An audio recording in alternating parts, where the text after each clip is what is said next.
绝对没有怀疑各位对朕的忠心。但是，你们谁敢保证，你们的属下在某天的早晨不会将黄袍也加在你们的身上呢？皇上，臣等不敢。诸位兄弟，朕刚才的几句话，的确是说过头了。可是，要朕向你们开这个口，朕要比朕上战场还难呢。朕今天说的这么赤诚坦白，无非就是需要得到你们各位的谅解，谋求天下的安定。只有你们肯舍，朕才能走下一步。如果你们不肯舍，朕也无能为之啊。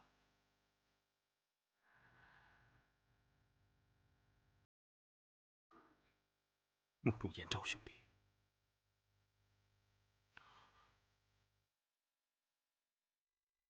朕为苍生请命，请你成全吧。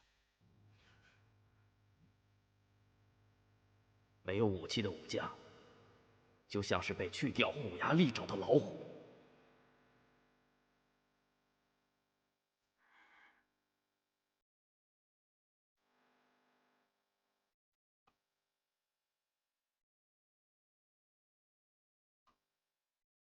皇上，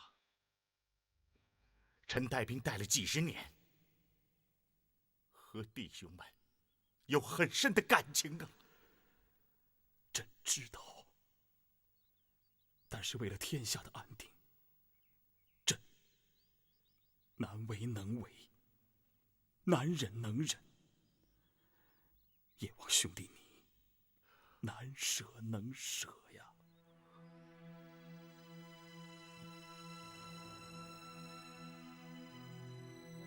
慕容兄弟，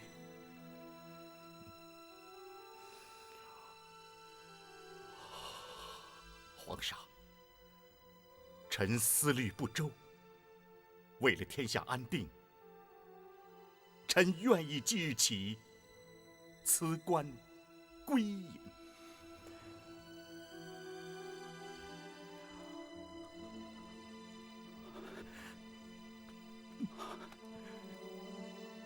慕容延昭兄弟，皇上，臣石守信即上奏称病辞官。臣韩重晕奏请告老还乡。臣高怀德也愿意辞官。臣王审琦奏请辞官归隐。今后尔等逝去兵权，领节度使虚名出守藩镇，朕会多赐金银，众将可广置田亩，众兄弟永享富贵。叩谢皇上隆恩，皇上隆恩，皇上圣德，皇上万岁万岁万万岁！各位将军慢走啊！各位将军慢走慢走慢走啊！各位将军慢走慢走啊！慢走啊！招待不周，多多包涵啊！慢走啊！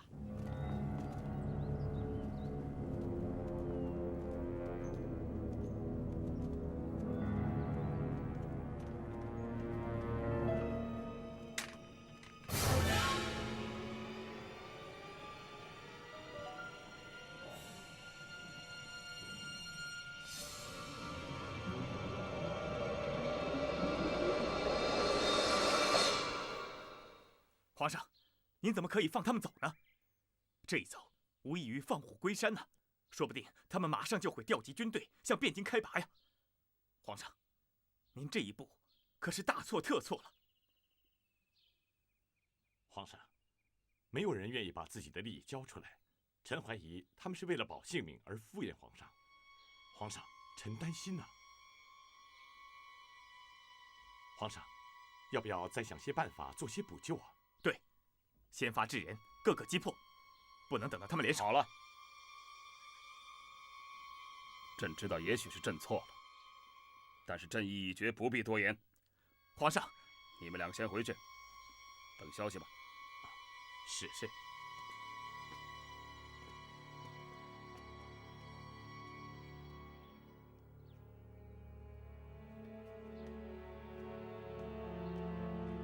张德军，皇上，交代通禁司，不管任何时候，只要有诸将的奏书，就立刻给朕送下来，不得有误。是。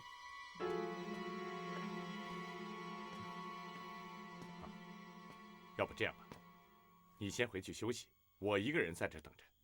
一有消息，我立刻主人通知你。啊？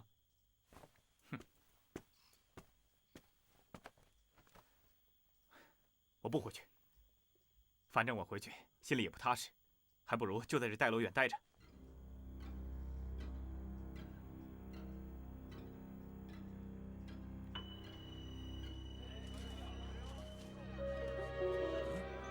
无人上报，岂有此理！朝廷把我们5个人耍着玩啊！哎，这都不用说啊，这分明是在侮辱你们呀！就是啊，怎么会这样呢？是不是啊？啊，是吧？哎，捉水，捉水！哎，若水冤枉啊！我根本就不认识官员，也没有刻意去通融。我当时只是为了让若水安心，让他不要紧张，才会大嘴巴吹嘘，怎么反而害了他？哎，你们一定要争取啊！这关系到你们每个人的名誉，还有你们应得的功名，不能让他们随便的这么侮辱。我还争取什么？难道你觉得我们丢脸丢的还不够吗？没有考取功名，是我们能力不够。难道还要我们不知廉耻的向人求取吗？不是这样的。若水，我问你，你仔细想一想，比起大考，你觉得殿试如何？是你自己真的写不好吗？我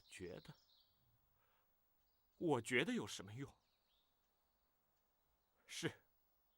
我是觉得我写得很好，可是那有用吗？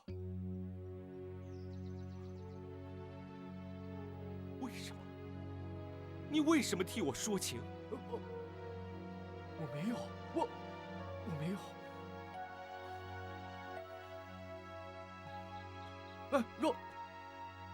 我也觉得我写得很好啊。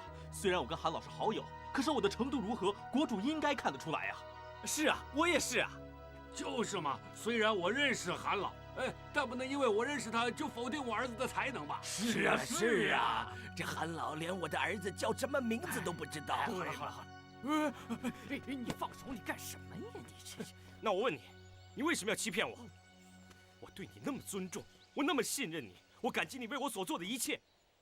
你知不知道这件事关系到我的前途？你怎么可以瞒着我？我没有啊，我只是想鼓励你，我不想让你紧张。谁知道你这么倒霉被连累？为什么不告诉我？我是想告诉你啊，你看第一次没有人帮你说情，你都过关了，说明你有实力啊。那我想要复试的时候，肯定就没有问题。谁知道朝廷不给你成绩，那我有什么办法？我要是早知道你根本不认识韩大人，我就不参加复试，我就不去争取了。你现在争取也不晚呐，事情已经变成这样，你更应该坚持下去啊。那不一样，我没能在第一时间证明我的清白，你帮了倒忙，害惨了我了。哎呀，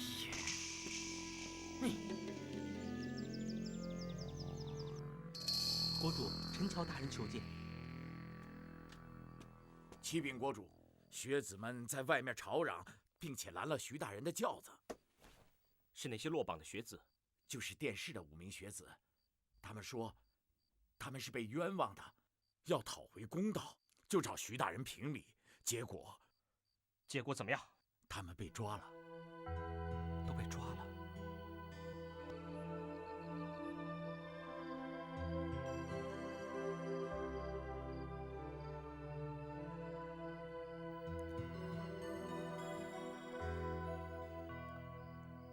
国主，小的给您换杯热茶。你说，这件事朕是不是又做错了？国主，小的知道，您这都是为了公平处理啊。朕一直力求自己做个公平、正义的明君，把国家治理成为是非有别、王道昌明的国家。可是偏偏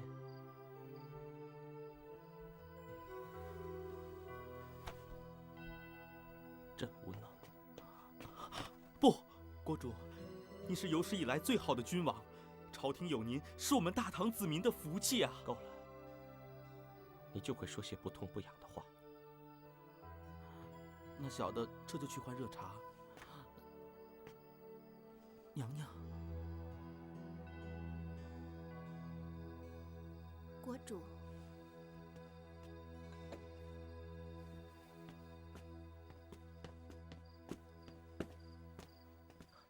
这么晚来，有事啊？老娘来找过臣妾了，臣妾是来向国主解释清楚的。咬娘说，国主问臣妾是否认识宋朝宫廷中人。是，臣妾的确认识宋朝宫廷中人。臣妾认识的人是宋朝皇帝赵匡胤。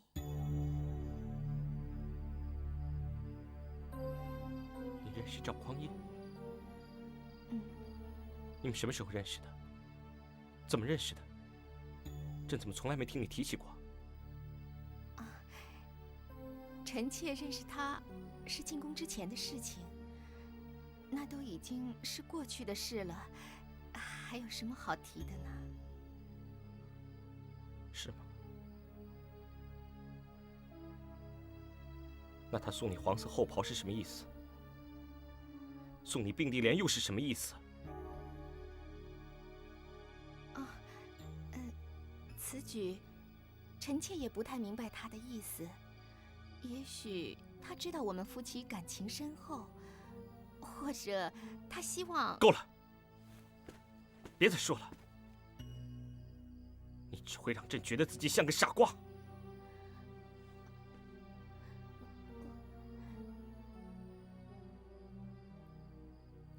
除了这2样东西之外，还有什么？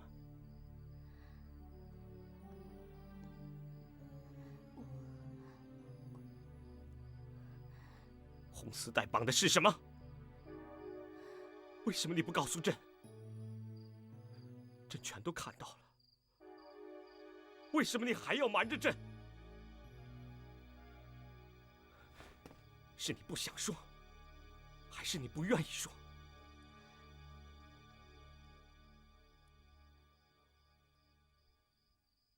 他退还了当年的绣帕。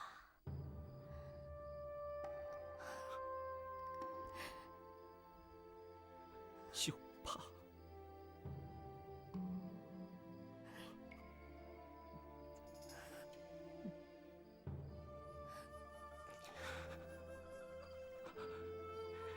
原来你们之间的感情竟是如此之深。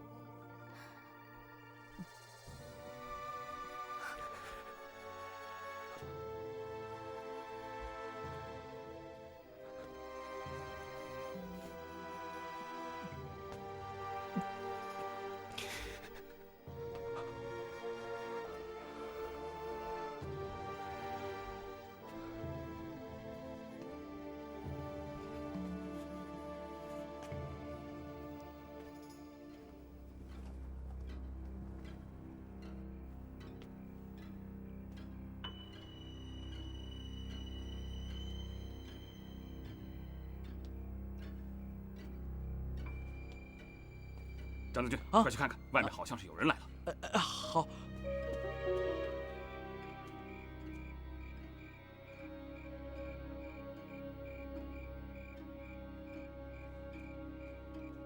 怎么样？是不是有人送奏书来了？启禀皇上，是外面风太大，吹动了门板。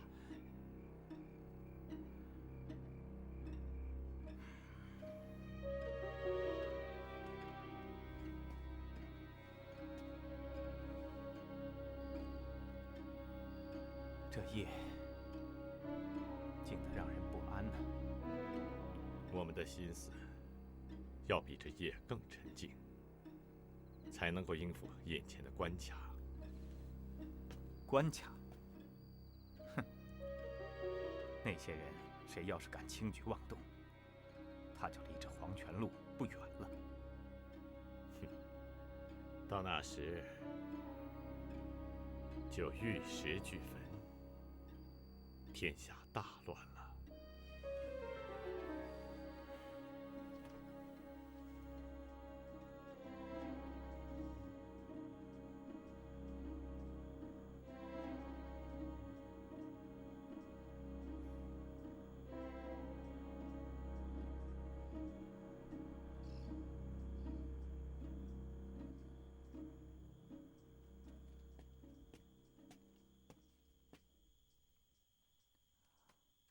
皇上，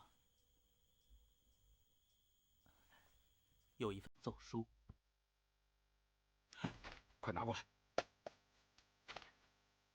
是唐国使臣的奏书。李煜夫妇不来了，不来就不来吧。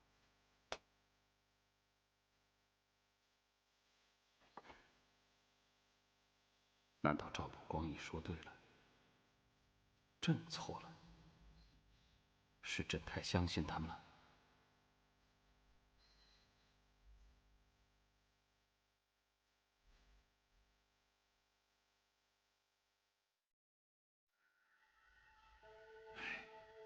都到这个时候了，诸将一份奏书都没有来，不能再等了。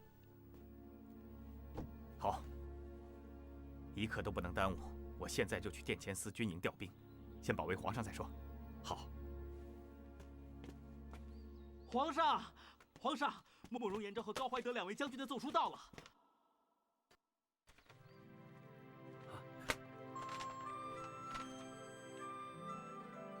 成了，成了！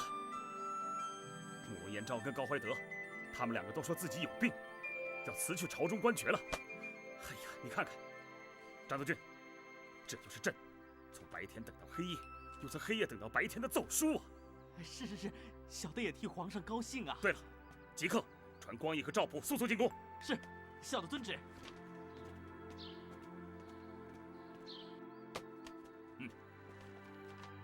皇上，好，臣弟参见皇上。都来了。诸将称病辞官的奏书全都送来了。真的？当然是真的。不用杀一个人，钱、权、兵全都拿回来了。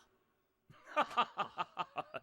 他们真不愧为朕的好兄弟啊！嗨，这太好了，真是恭喜皇上，贺喜皇上啊！皇上，你可不知道，臣弟和赵大人是一夜未眠，积白了不少头发呀。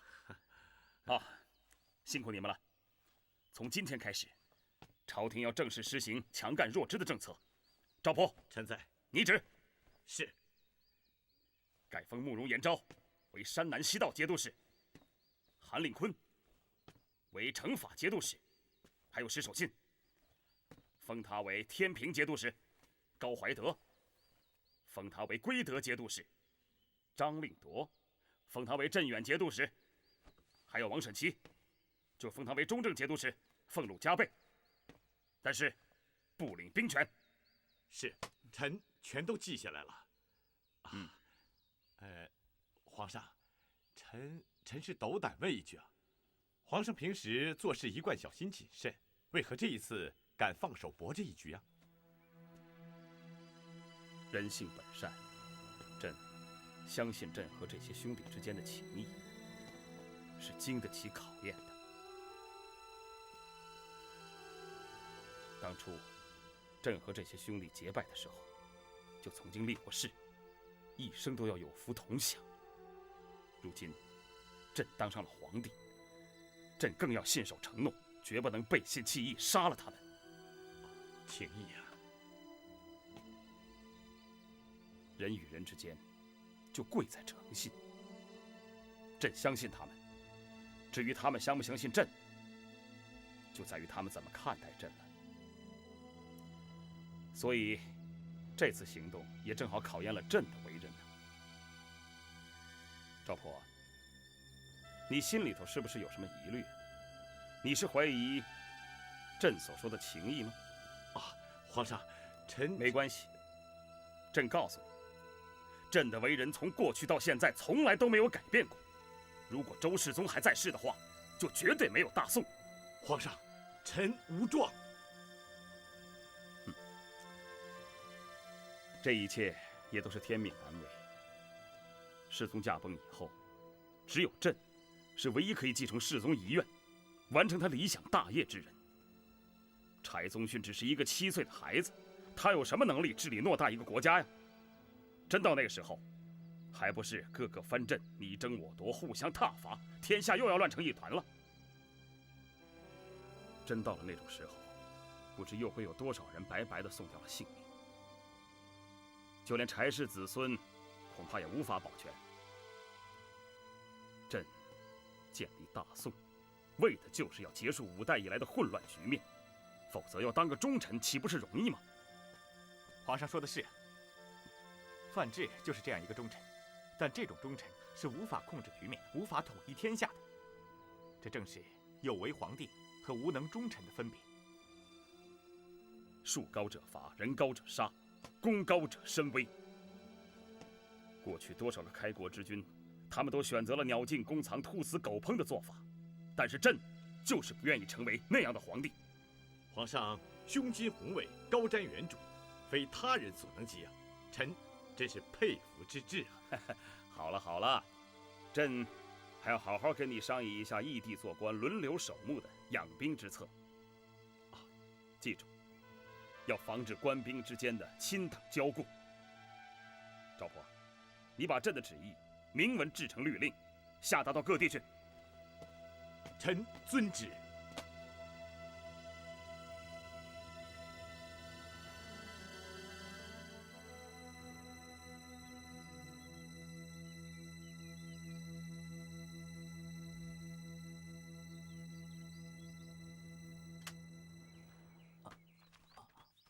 皇上，您找什么呢？江南唐使臣是不是上了一份奏书啊？是啊，你已经看过了。找出来，朕要再看看。哦，是。啊，皇上，给。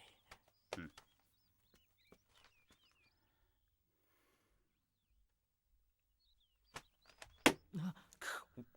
皇上。为什么想见娥皇一面就这么难？信上说娥皇病了，是真的吗？不行，得立刻让江正去打听打听。君，你干什么？让我进去，我要见你们国后，我有事禀报。走开！你不让我滚！不让我进去！让我进去！好，让我进！好吧，走。我有事要见国后，放开我！放开我！进来！把你们2个关在一起，已经是对你法外开恩了。好好待着。大人。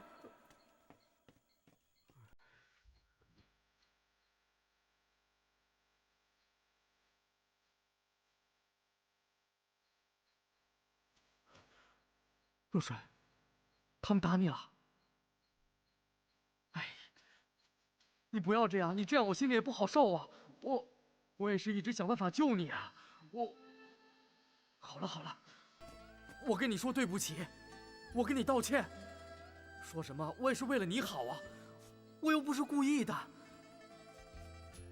你看，我为了救你，我不也被抓进来了？哎，你就不要再怪我了嘛。我不怪你，要怪也只能怪我自己。为什么你这么苦？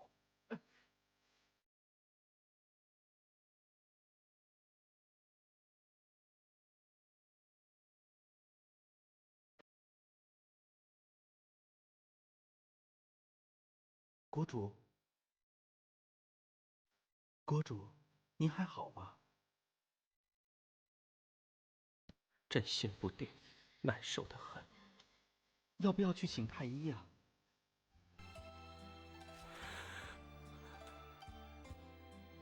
找个大师进宫说法吧。是。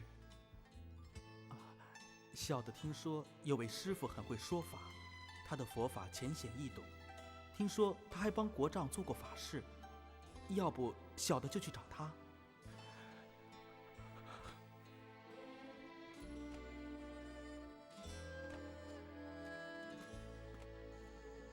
大师为了樊公子的事儿去求见娘娘，结果被抓了。大师被抓了，还请公公设法搭救。好，我会想办法。国主，臣奉国主圣谕，亲自审讯了这5名学子。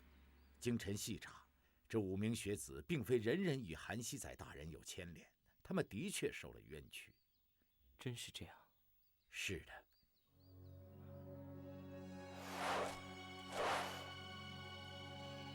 全都是朕的错，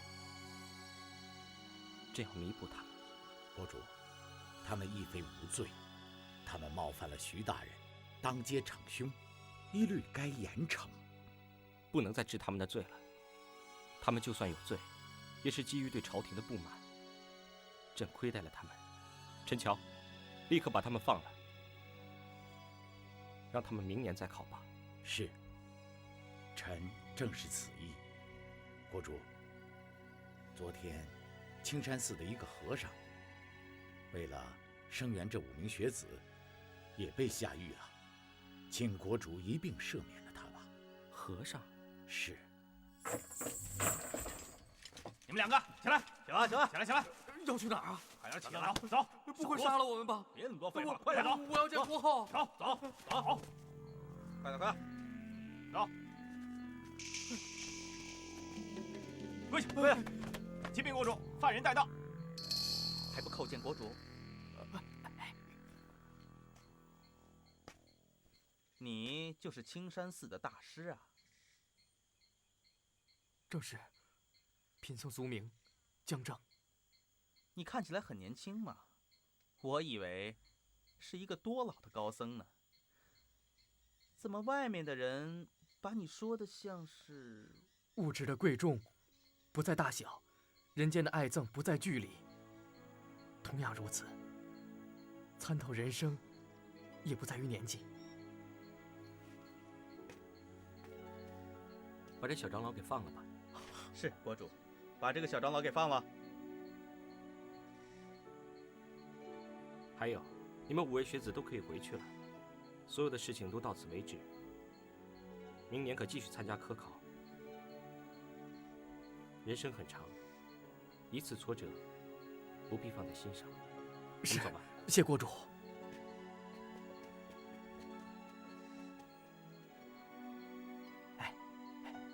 听到没有？国主出面了，我们被释放了。其实我一点也不感激他。贫僧叩见国主。小长老，请坐。朕要向你请教佛法。谢国主。小僧才疏学浅，但必竭诚为国主效劳。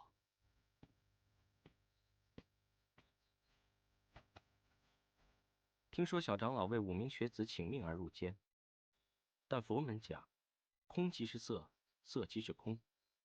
小长老为人请命，岂不是落入了色，落入了有，落入了着相吗？其实非。国主，佛门布施，除了财布施、法布施之外，第3种布施就是无畏布施。无畏布施指的是救苦救难，是给人勇气，伸张正义，陪人度过黑暗。小僧声援这无辜的5名学子，其实心中也没有别的念头，只是想帮他们顺利度过此劫，不再有怨。国主，他们受了偌大的冤屈，想必心中十分痛苦。若能丝毫都不计较，也算心无所住，算是大智慧了。但能够面对痛苦，丝毫不再有计较，心无所住，不容易啊。是啊，其实快乐和痛苦是一体的2个面。一般人放得下快乐，但放不下痛苦。但是失意忘形与得意忘形，同样都是没有修养，是心有所住。心有所住，指的是一个人的心被有形的事物困住了。其实应该做到物来则应，过去不留，才能得到真正的解脱。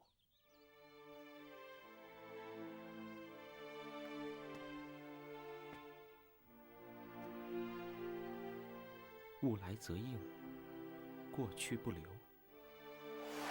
你们什么时候认识的？怎么认识的？朕怎么从来没听你提起过？啊，臣妾认识他，是进宫之前的事了，都已经是过去的事了，有什么好提的呢？娥皇和赵匡胤认识，在我之前，他们之间是过去的事。我们先后爱上了同一个女人。证明了娥皇确实值得人爱。娥皇选择了我却为了已经过去的事而心有所住。我真是太傻了，我这就去找娥皇化解这场不愉快。国主。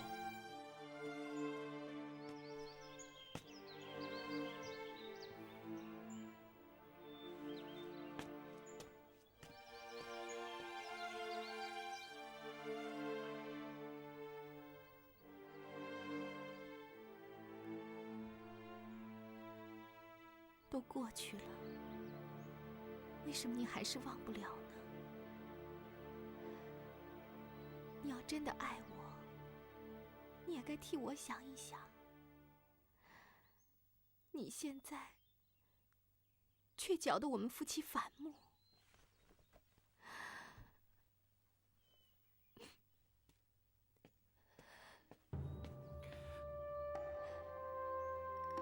我们注定无缘。即使有再多的不舍，也都已经过去了。这绣帕是我们过去唯一的连结，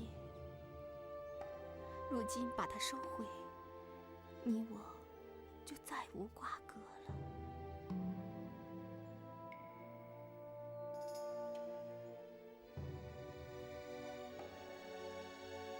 收了绣帕，也就收了你我的过去。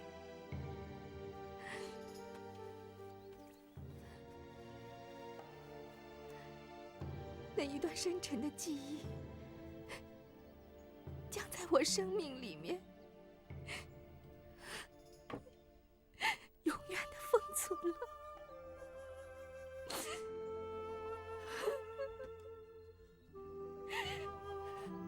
好一段深沉的记忆，让你如此细细收藏。国主，你的人选择了我。可是你的心却对他永记不忘。不，国主，不是这样的。不是这样的。若不是怕朕知道你的心事，那你是在慌什么？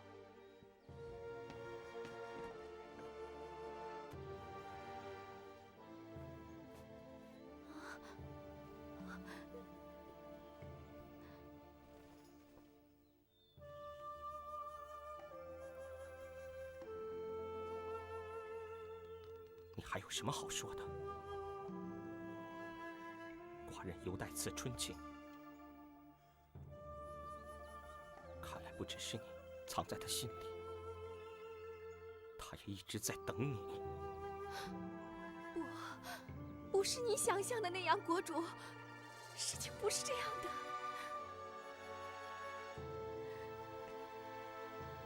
原来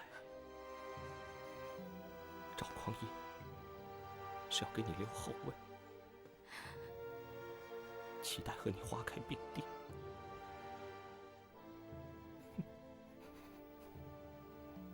朕真是个十足的傻瓜，自以为是的猜了半天，朕还以为大宋要善待我朝，以为两国终将交好。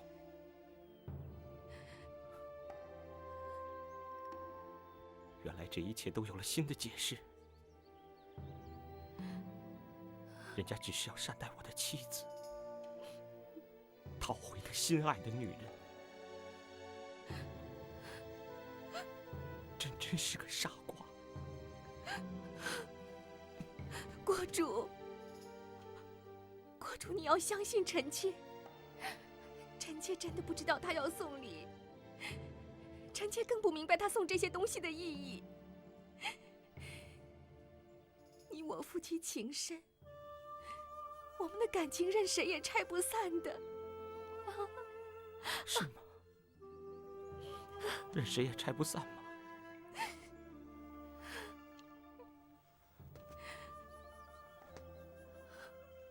那你为什么掉眼泪？难道不是为了赵匡胤？朕以为是自己小气，跟你计较过去的事情。朕来这里是为了说声对不起。可是，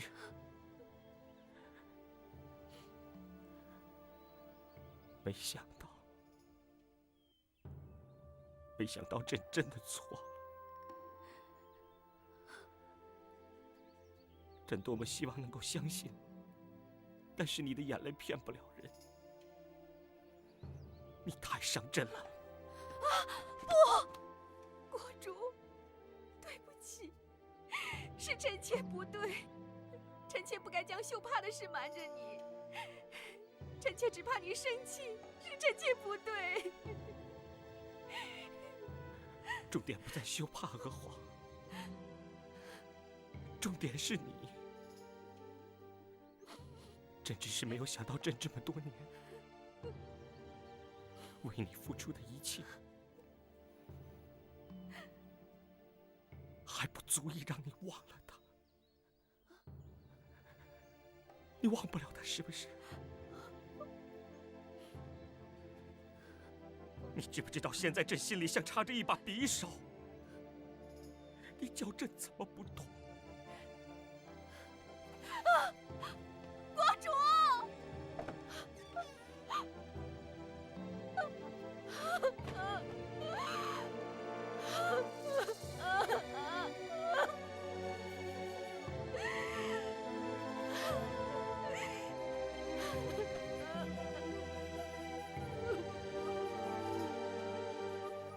恭迎国主圣安。起来吧。是。娘娘，陪朕喝酒。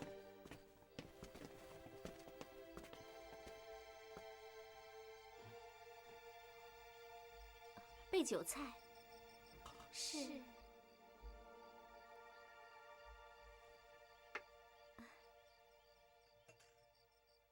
国主，请娘娘一起过来吧。朕来找你喝酒，不要别人。好，那有娘就放肆了。今夜要与国主喝个痛快。好，今天我们就喝个尽兴。朕今天就是要来喝个痛快。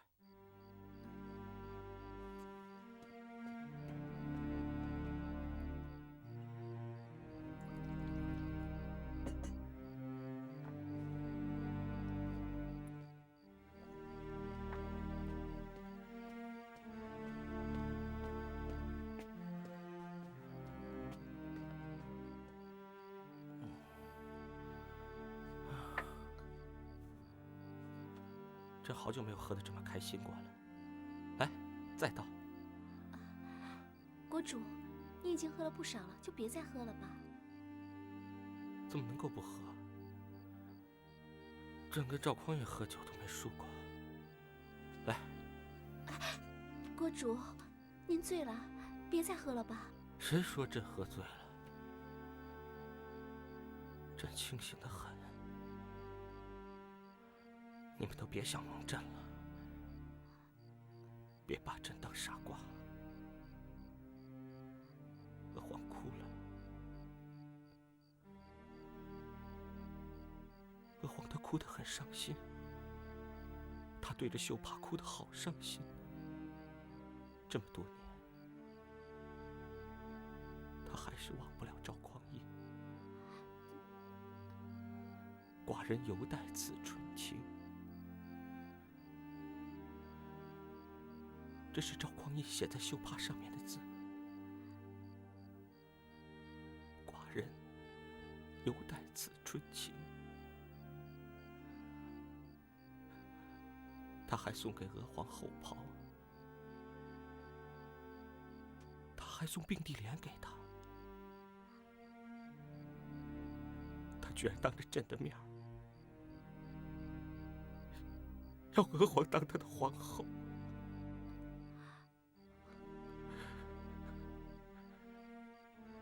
他们两个，他们到底把朕当成了什么？到底把朕当成了什么？国主，娘娘不是这样，你误会她了。他太伤朕的心了。朕对他如此深情，到头来也只是一场枉然。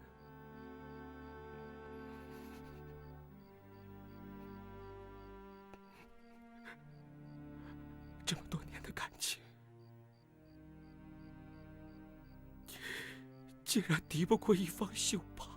不是的，不是这样，国主，娘娘说她已经忘了赵匡胤，你一定要相信娘娘。朕甚至怀疑，当初他极力要北上，就是为了要见赵匡胤。他现在一定后悔了。赵匡胤现在是大宋的皇帝，他一定后悔嫁给了朕。娥皇，她是不是后悔嫁给了朕？国主，喝酒吧，您不是要喝个痛快吗？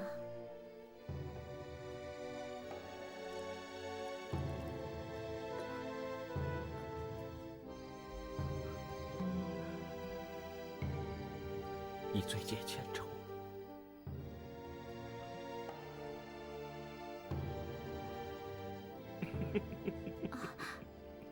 国主，光是喝酒，闷了点儿，让咬娘跳个舞给您看吧，说不定您看了，就有灵感，为咬娘设计出一个别出心裁的个人舞台。跳舞啊？你跳舞啊？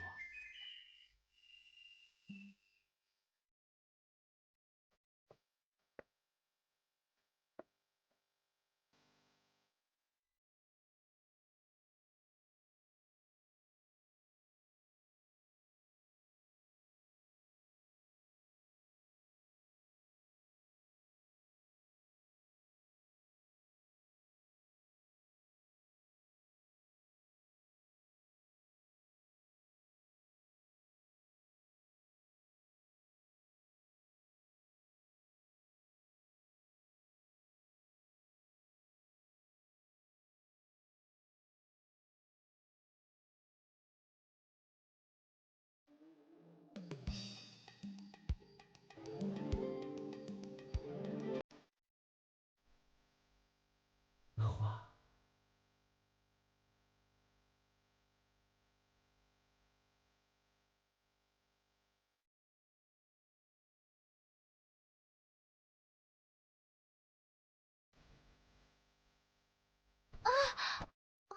荷花，你没事吧？国主，我没事。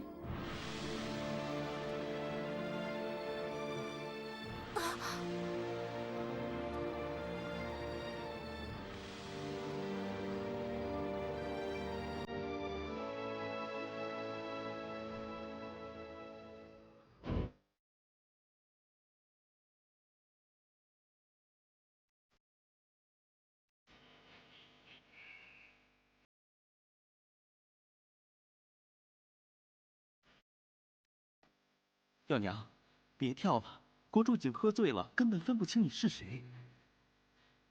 哎呀，咬娘，我就是一个舞娘。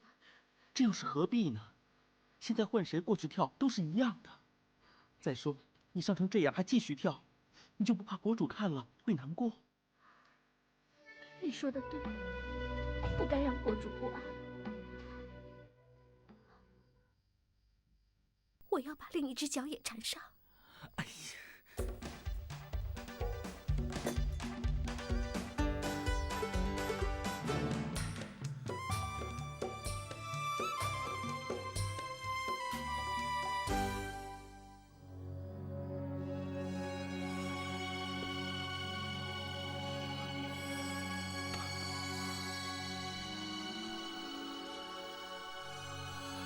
娥皇，国主。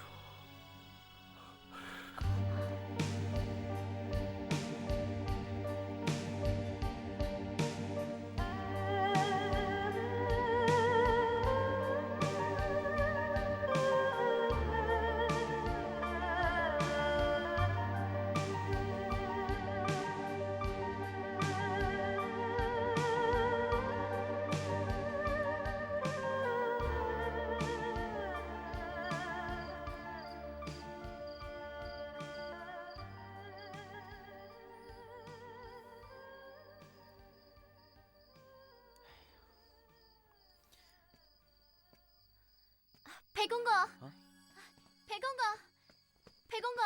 哦，晴儿啊，正好我就不进去了，麻烦你跟娘娘说一声，国主他在咬娘那儿，而且国主喝醉了，要在那儿过夜，请娘娘安心。你是说国主要在咬娘那儿过夜？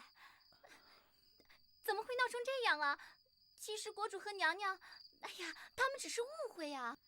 再说，咬娘她也不能这样啊。我也只是奉命来禀报而已，其他的我也不好多说了。哦。啊，那我就先回去了。谢谢裴公公。啊。公公慢走啊。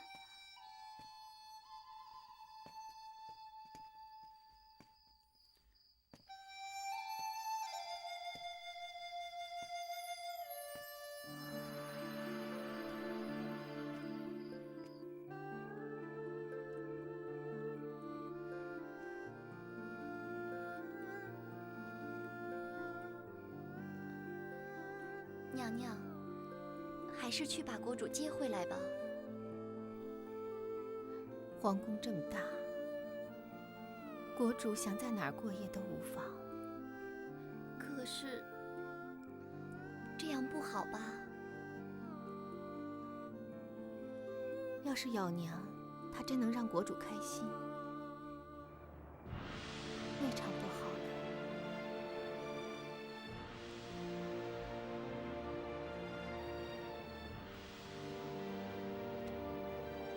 好了，你们都下去吧。是。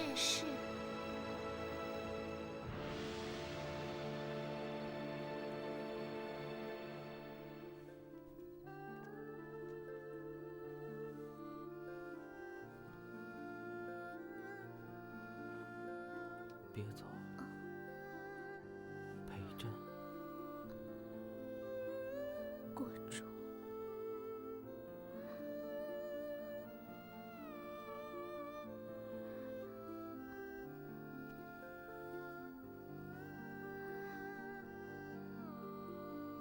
国主，你安心的睡，咬娘陪你，不走。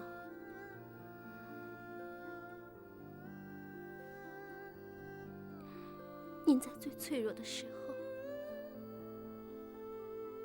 会来找咬娘，把这里当避风港。就够了，这就够了。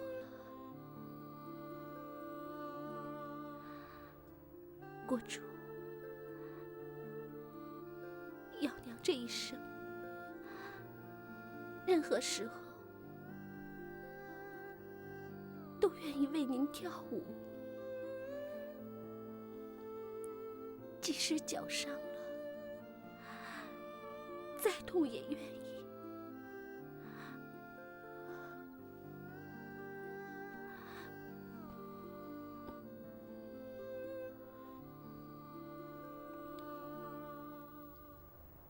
真希望时光就在此刻停住，永远停住。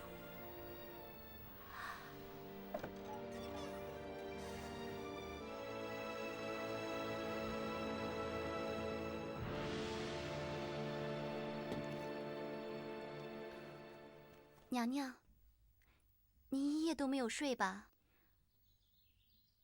晴儿就知道你一定是心里不舒坦了。要不这样吧，娘娘您起来，晴儿陪您去散散心。要不我们去青山寺吧，我们去给老爷上上香，顺便再听听小长老说说法。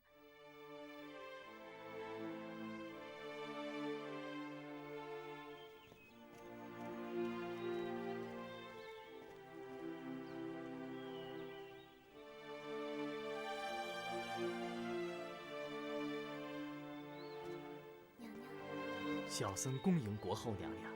师傅，真不好意思，没事先通知你就来了，打扰了你的清修。娘娘客气了。姐姐，其实姐姐，啊，佳敏，你怎么来了？娘也来了。哎呀，娥皇，你怎么也来了？国后娘娘，夫人，请随小僧到内堂休息。娘，走，走。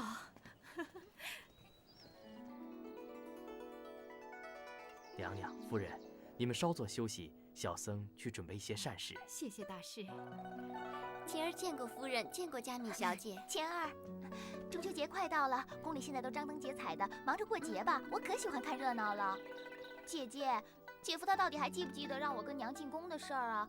都这么久了，他没忘吧？我一直都在兴奋的等着呢。哎呀，佳敏啊，怎么那么没规矩呢？啊，女孩子家要学得含蓄一点，教了那么久还没学会。这要是国主在这儿，多失礼啊！娘，在国主面前，我自然会注意的。娘，佳敏她还那么年轻，想多长些见识，进宫看看热闹罢了。佳敏小姐，可是宫里最近，而且国主她……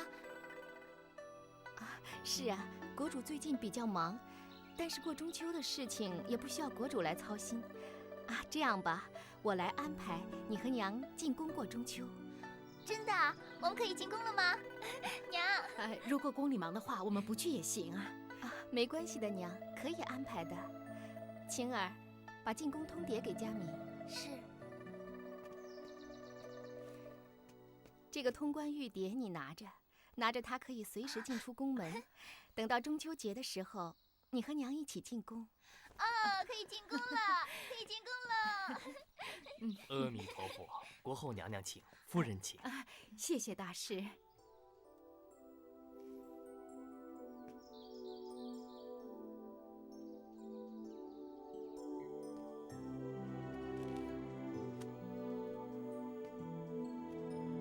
大师，小弟选择不告而别，不是负气，是要寻找自己，寻找已经失去的信心和希望。等我找到了信心，小弟会再迈出脚步。希望在哪里，我就会在哪里。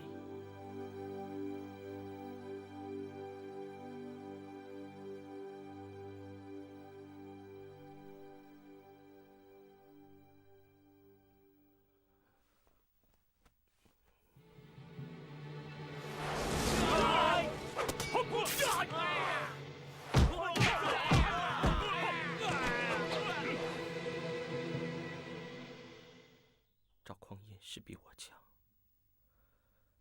难怪娥皇会忘不了他。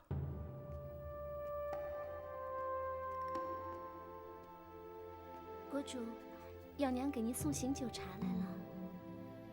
国主。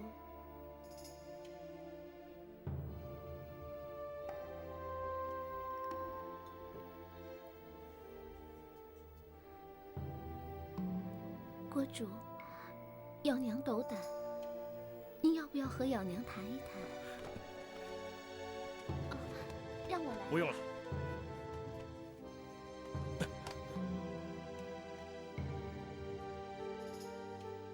主，把心里的不痛快说出来吧。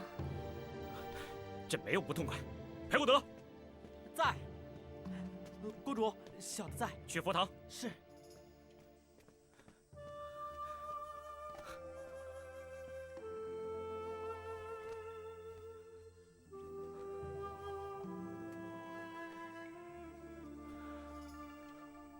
为什么？为什么？为什么娥皇要欺骗朕？佛祖，请你告诉弟子，为什么？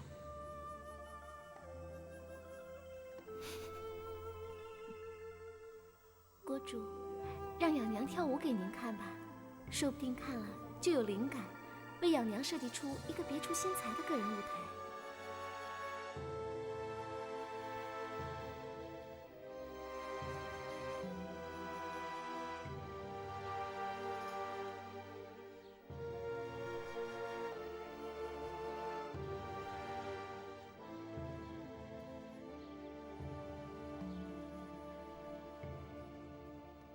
国主，出去。国主，小的是担心你。出去。国主，您这又是何必呢？他赵匡胤算是什么东西？不过是一介武夫，他有什么资格向娘娘示爱呀？国主，您可千万别上了他的当，他这是存心在气您。出去！您整天把精神都浪费在那种人的身上，整天想着那个人，伤了自个儿划不来呀。国主，您这样真的很让人担心呀。谁说朕想他了？朕不过是在画耀娘的莲花做舞台图，你懂什么？哼！哎，国主，国主，小的该死，小的不该胡说八道。国主，您别再往前走了，前面杂草丛生啊！国主，不要跟来。哎，国主，让小的跟您去吧。不必了，您回宫吧。国主，你回去。中秋节之前，朕要见到莲花舞台。朕告诉你，要是朕在中秋节见不到莲花舞台，唯你是问。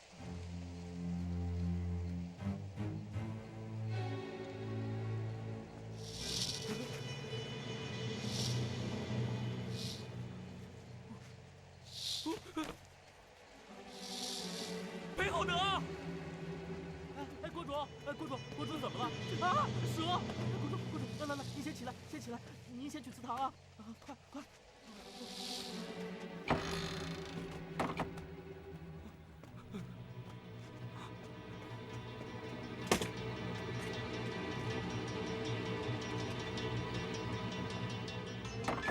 国主，蛇已经被小的赶走了。国主，没事了，蛇已经被小的赶走了。你把剑给我啊，没事了。那蛇……朕不要你帮朕！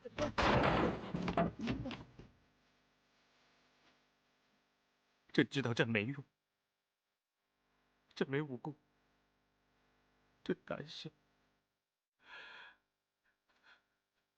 朕做什么事情都做不好。国主。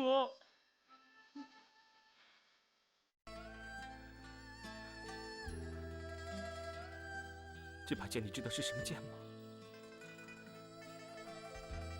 是列祖开疆辟土用的剑。他用这把剑建立大唐朝，可是朕却连这把剑都拿不稳，朕没有用，朕如何能当一个恩威并济的君王？朕怎么比得过人家赵匡胤？国主，你千万别这么说呀，国主！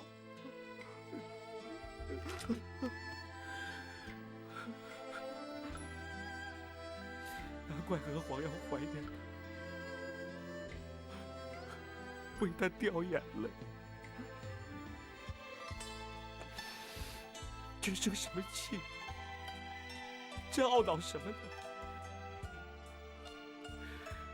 就算他真的喜欢赵匡胤，也是应该。国主，娘娘不会这样的，娘娘她喜欢的是您呐，您和娘娘是人人羡慕的恩爱夫妻呀，国主，你千万别这么说呀，国主。朕好嫉妒，朕恨自己，朕懦弱，朕无能，朕还能做什么？不是这样的，不是这样的。你仁慈，你善良，你是天下最好的国主啊！国主，您一点也不懦弱，你不愿意伤害任何生命，你是最充满爱心的国主啊！国主，你还记得吗？当年，你为了替归德府的百姓请命，不怕挨板子，也要上请愿书。后来，逼着那个狗官郑良，连狗官您都不怕，您还会懦弱吗？您怎么会胆小呢？对了，还有，你以一人之力抵抗皇太子和皇太弟两派人马，最后还赢得了他们的友谊，你怎么会无能呢？国主，你不是您想的那样的，您是天下最好的君王。小的最敬佩的就是您了，小的这辈子、下辈子、下下辈子、下下下辈子都愿意伺候您的国主。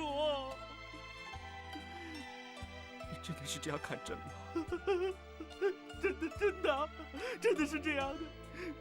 你是好皇上，好国主。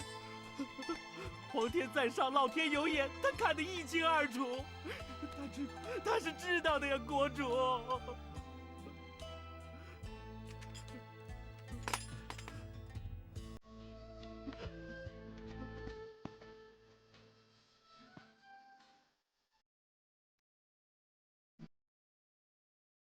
老天有眼，他知道。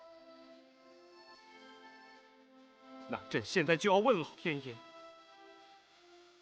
既然朕是好国主，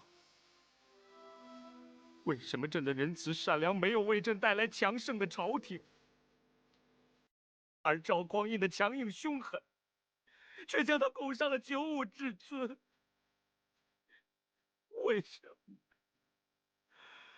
为什么来唐宫的大宋使臣个个都傲慢无礼？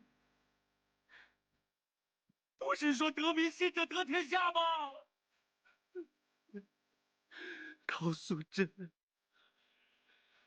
为什么人世如此荒唐？